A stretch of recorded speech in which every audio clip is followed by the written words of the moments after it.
तीन इंपॉर्टेंट नतीजे आने वाले हैं जिसके चलते रिलायंस, इन्फोसिस और एक्सिस बैंक बिल्कुल फोकस में रहेंगे।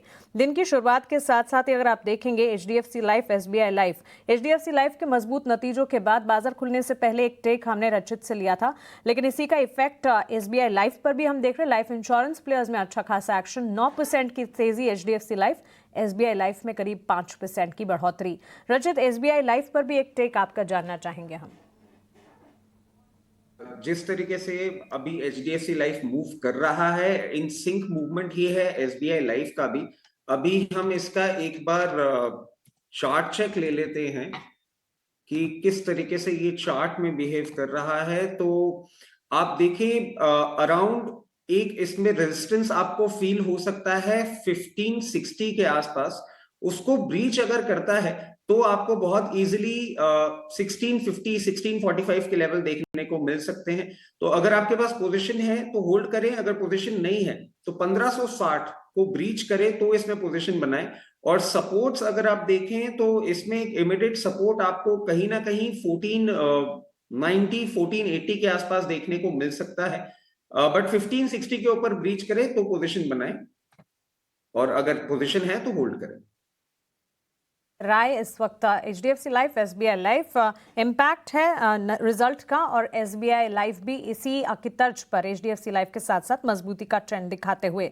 लेकिन इस बीच मयूरेश, ये एक्सचेंज एंसिलरी स्टॉक्स की बात करें और इनमें भी बीएसई लिमिटेड की अगर बात करें, वैसे तो कई सारे प्लेयर्स हैं लेकिन बीएसई लिमिटेड अब बिल्कुल ज्यादा डिस्कशन का टॉपिक हो चुका है, क्योंकि लगातार हर दिन जहां कमजोर बाजार है वहां पर भी बीएसई लिमिटेड में अच्छा खासा एक्शन, 3% तक की तेजी। इनफैक्ट पिछले 2 ट्रेडिंग सेशंस को देखें जहां वॉलेटाइल मार्केट्स थे, महज 2 ट्रेडिंग सेशन में ऑलमोस्ट 10% चल गया ये स्टॉक।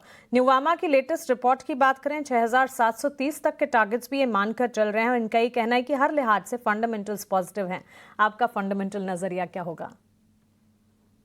नो ब्रेनर है आज की तारीख में। अगर हम एक्सचेंजेस देखें which is pure equity focus, BSE है, एनएससी के अराउंड जो प्राइसिंग के अराउंड बज है, उसके वजह से आई थिंक जो एक एलिवेशन हमने देखा है प्राइस को लेके, that has been obvious in terms of price action. दूसरा, जो एक्सपायरीज है वो रिस्ट्रिक्ट हो चुकी हैं। बीएसई की जो कॉन्ट्रैक्ट साइजेस हैं एफ को लेके, वहां पे आई थिंक थोड़ी उनकी जो डेप्थ है वो बढ़ रही है। जो एन्युटी इनकम है एक्सचेंज को लेके वो बरकरार है because of the number of listings that are coming through, जो डीमैट खाते जुड़ रहे हैं एज एन एग्जांपल। और इसलिए मुझे लगता है आई थिंक जो पूरी थीम है in terms of under ownership of equities, आज as a percentage of network only 5.5% is having equity ownership in terms of household penetration. तो कहीं ना कहीं आई थिंक वो परसेंटेज बढ़ेगा।